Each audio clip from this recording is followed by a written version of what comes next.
and welcome to Let's Talk. Today I have Yvonne's with me. What's up? And we're going to be going over the Jesus mentality. So when you think of mentality, what's the first thing that comes to your mind? Okay, is this prep or is this the real stuff? The real stuff, yeah. Okay, so Jesus' mentality is thinking beyond the flaws and thinking like greater. Yeah. Like beyond our faults and just thinking about salvation and all of us being in God's kingdom. What do you think about it? I think it's more of like a mental attitude and like a way of how you run your life, more from like a mental aspect, and just making sure that you keep like Jesus in like the forefront of like every decision that you make. That's true, that's true. Yeah.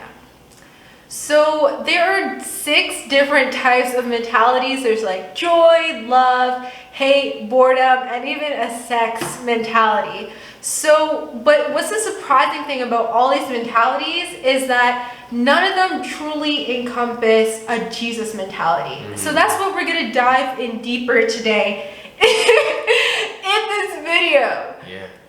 So first we're going to go with the woman caught in adultery. And we're going to more focus on like Jesus having a mercy mentality. Mercy, guys, mercy. So this story is found in John 8 verses 1 to 11. So Yvonne, do you mind reading this for us, please? We can do like maybe? each verse interchangeably. Okay. Okay, so I'll start. At dawn, he appeared again in the temple courts, where all the people gathered around him, and he sat down to teach them. The teachers of the law and the Pharisees brought a woman caught in adultery. They made her stand before the group And said to Jesus, "Teacher, this woman was caught in the act of adultery. In the law of Moses commanded us to stone such a woman. Now what do you say?" They were using this question as a trap in order to have a basis for accusing him. But Jesus bent downward and started to write on the ground with his finger. What did he write? When they kept on questioning him, he straightened up and said, "Let any one of you who is without sin be the first to throw a stone at her." Again, he stooped down and wrote on the ground. At this, those who heard him began to go away one at a time, the oldest first, until only Jesus was left with the woman still standing there. Jesus straightened up and asked her, "Woman, where are they? Where are the people? Has no one condemned you?" "No one, sir," she said. "Neither do I condemn you," Jesus declared. "Go now and live your life of sin." From the story, there was a woman who was caught in adultery, and the Pharisees accused her and asking Jesus what they should do. And then afterwards, Jesus said, if any one of you are without sin, throw the first stone. So basically from the story, how does Jesus' mentality show through? Even before we get there, did you see the story? Like the older guys left first. The older guys left first. So don't think about just the young guys being sinners. Exactly. Everyone is a sinner. Everyone, like it doesn't matter like what age at all, young or old. And yeah, as you talk about like Jesus' mentality, like I feel like it's a flip of script. Like for example, if you go to a judge, right? We're like, tell us what we've done wrong, what we've done right. Jesus is like, let's take it back. We're gonna talk about like wrongs and rights.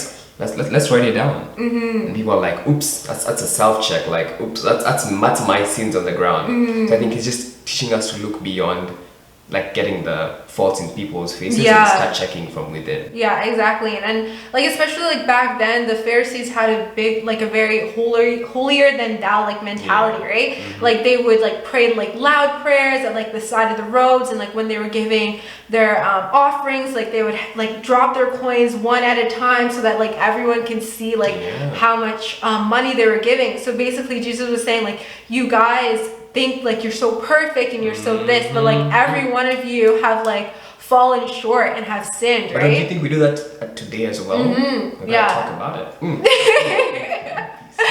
Yes, of course. So basically, like for me, like reading the story, Jesus didn't purposely like make her feel guilty or like ashamed, right? He just gave her the opportunity to like start a new life and I guess kind of show her that like her sins doesn't define her life, because you know Jesus came to like forgive sins, right? That's a big thing about Jesus' mentality. He doesn't make you feel guilty. Yeah, exactly. And I feel like he makes us like easier for us to like come to him, you know, like we don't have to be like shameful or like being like, oh no, I'm like too sinful that I can't come to him, but like he's like opening and accepting. And I think also the thing we do is we try to compare like earthly relationships with Jesus' relationships. So like we're trying to compare like our parents, how we can come to them, and or like a friend. But Jesus is like, I don't do. I'm not that basic. Like even if you've done wrong, you can still come to me. Yeah. If you're still good, it doesn't matter. I'm still here with open arms. Yeah. So it's interesting. Exactly. So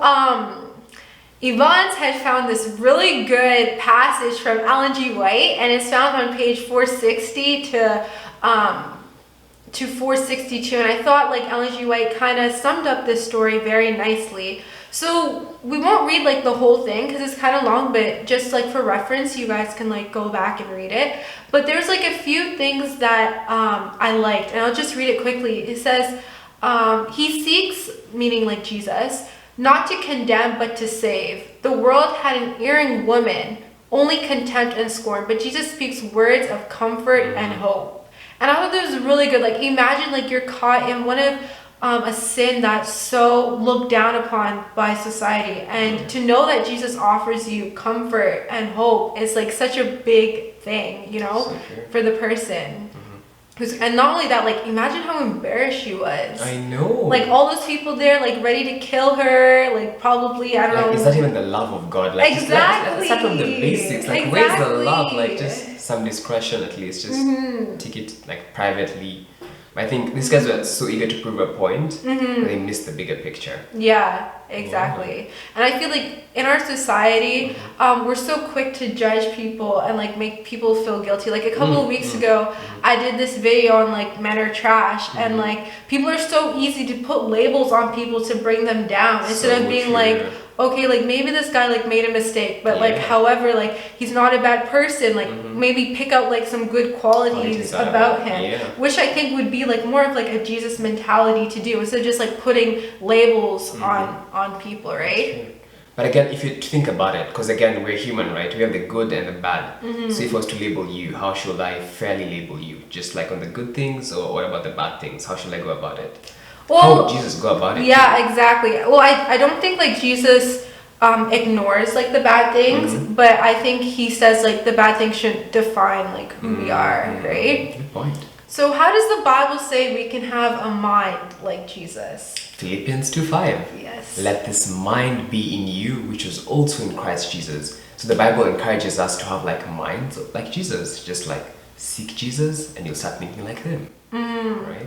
Exactly. And I know like Jesus also says that we will not be left in darkness. He said, he that follow me shall not walk in darkness, but shall have the light of life. So basically like looking at the woman in the story, like living in adultery, I guess you could say like her life was really dark, right? And then like once she met Jesus, she was able to have the opportunity to walk in a now light, right? A more righteous life, you know? For sure. Exactly. And I'm pretty sure the Pharisees will not try and come and condemn her again because Jesus, you know, put them to shame. The master. Took care of it.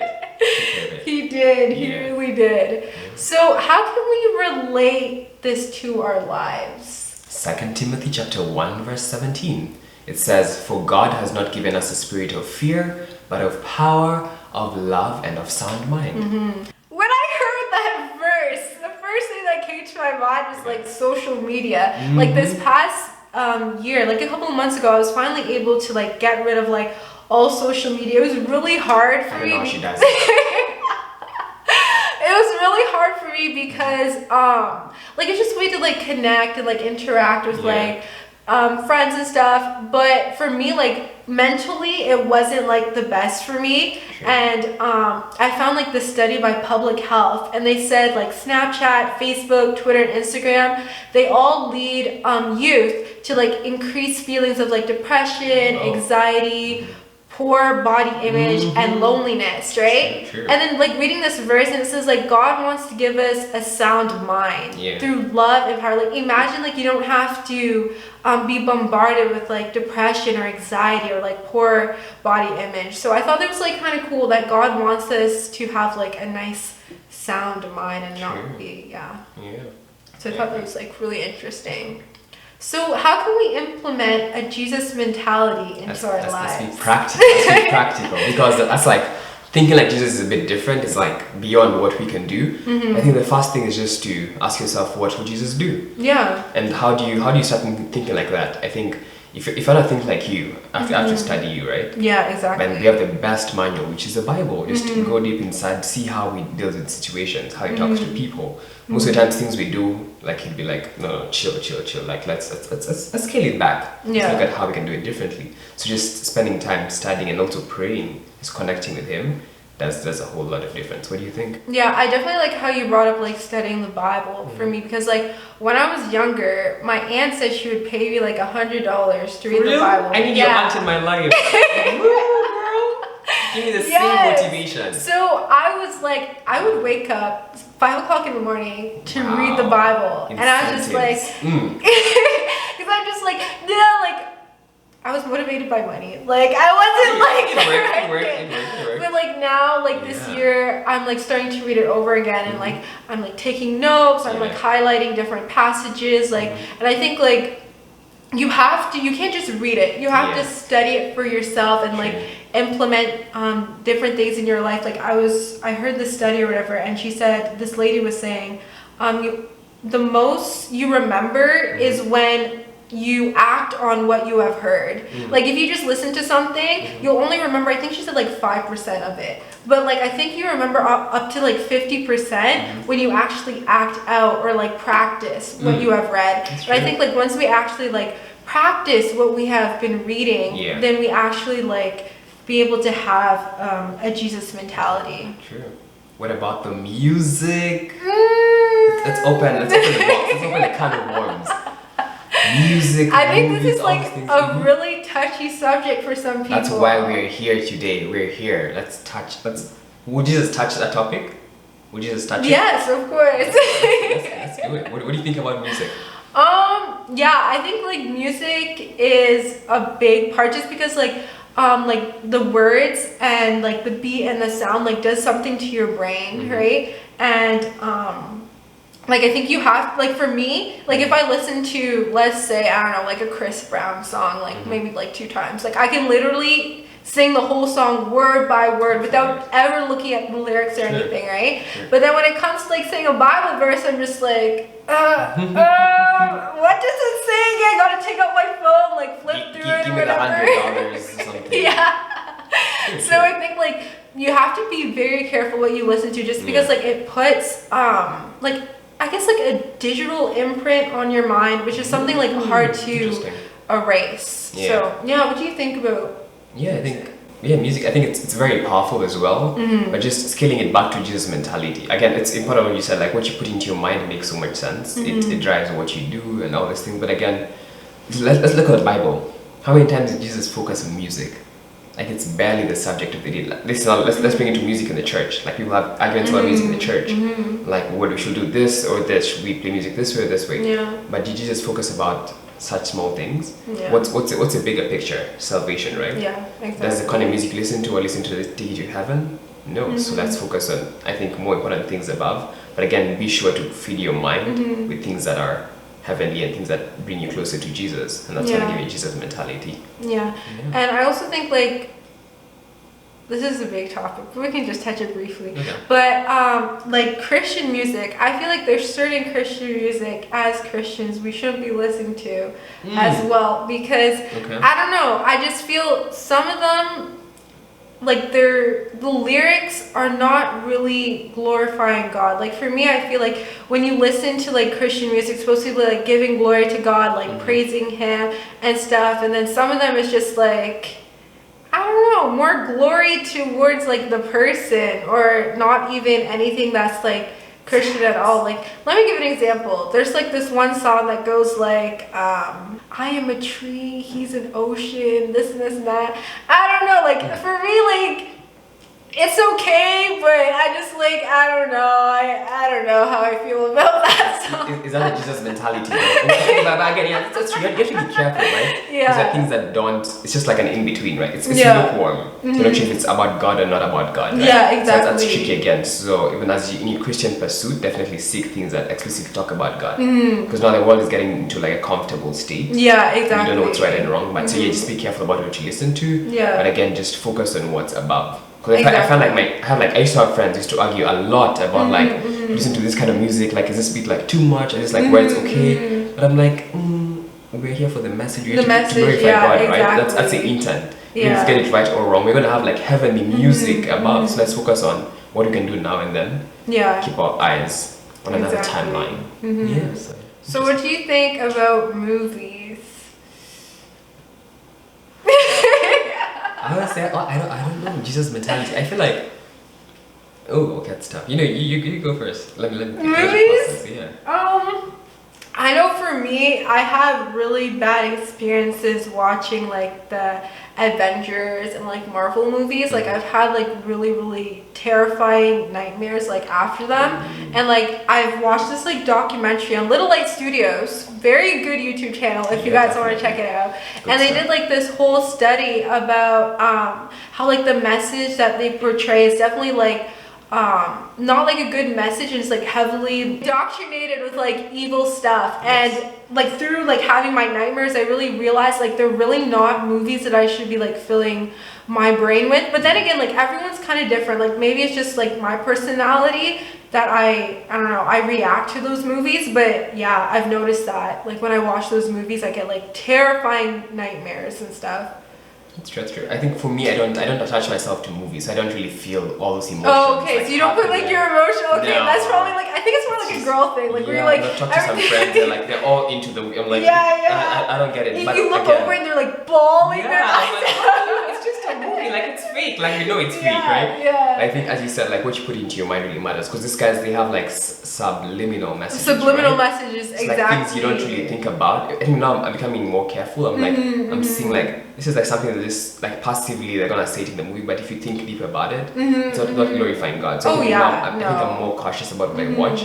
Even like people always watch movies are like, oh, why you like that anymore? Because I don't have such a craving for it anymore. But it's just what it's feeding me, right? So you have to be careful about what you bring into your mind. In your mind, very exactly. careful. Exactly. Yeah. So in our daily lives, like where should our focus be? Like when we're trying to have a Jesus mentality, how should we focus? Like where should our focus be?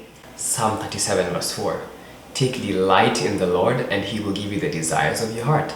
So if you want to inform what you feel or what your heart should desire, seek God first. And then all these things will come after. Because sometimes we try, I'm working from the end backwards. We're trying to get like peace of mind. We're trying to get like clarity of thinking, like clear judgment. But again, we forget the author and the source of all these things. So seek God first, and all these things will be added to you. Yes, exactly. Yeah.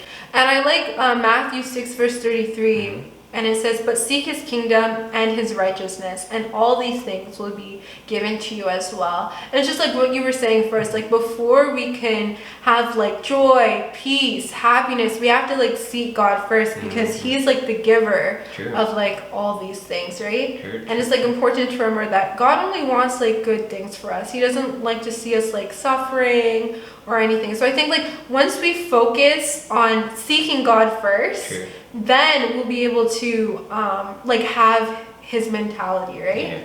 Actually, that's one of my favorite songs. You know the song Jesus at the center of it all? Oh yeah, that's nice. Because if you keep Jesus at the center of it all these things, everything, materialistic things, academics, anything in your life that you're going through, to all be given unto you, but just keep Him at the center. Exactly. Yeah. So there's another thing that Tell them. that Jesus also implemented in His life, which was sit down and be humble. Sit down, be humble.